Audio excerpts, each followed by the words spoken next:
Hi everyone! So, dito kami ngayon sa Rivier Resort sa Porac, Pampanga.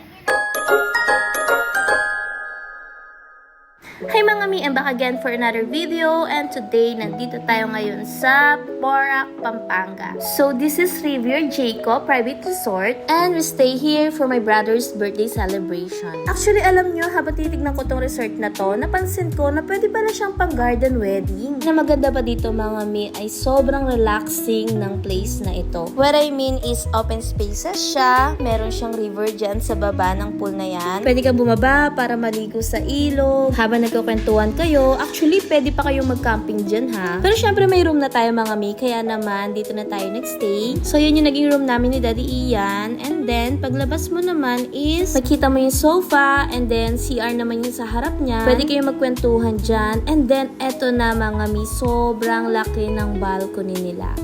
Dito masarap magtambay sa gabi. Tapos pwede kayong mag-inuman, magkwentuhan, magsayahan. So ito pinapakita ko yung room ng ate niya. Marami siyang bed, so kasya yung mga 10 to 12 packs siguro. So ito mga mi, gabi na. And nakita nyo naman, meron silang pickleball dito.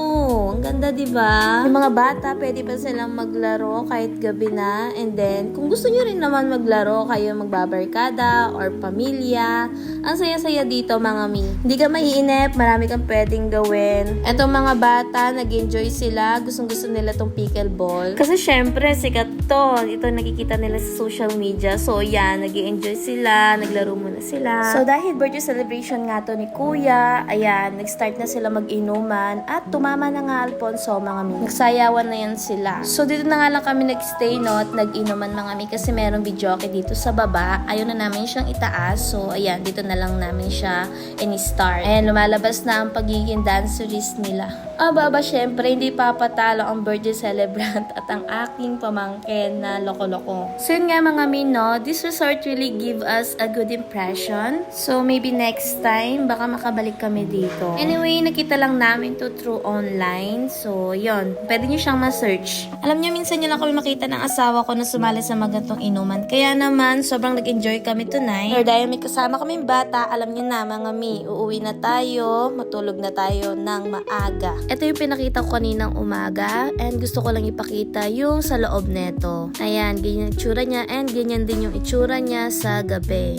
Eto na mga min, sinasabi ko sa inyo, tingnan nyo naman, ang ganda-ganda niya sa gabi. Ayan yung mga bata, kapag nagsuswimming pa sila, nakikita nyo habang nag-relax ka. Eto nga pala yung papa ko, ayan, gustong-gusto niya yung jacuzzi dyan. O diba, may jacuzzi mga min. Alam nyo, kapag reunion or may get together, pwede kayo dito sa taas ha. Pwede kayo mag-games sa taas kasi sobrang luwang talaga niya. Anyway, morning na mga min, nag-coffee-coffee lang muna dyan. And eto yung river na sinasabi ko sa inyo, sobrang relaxing mga mi. Fresh air. Ayan no, tignan nyo naman mga mi. Sobrang sarap tingnan. Anyway mga mi, hanggang dito na lang yung vlog ko. Thank you so much for watching.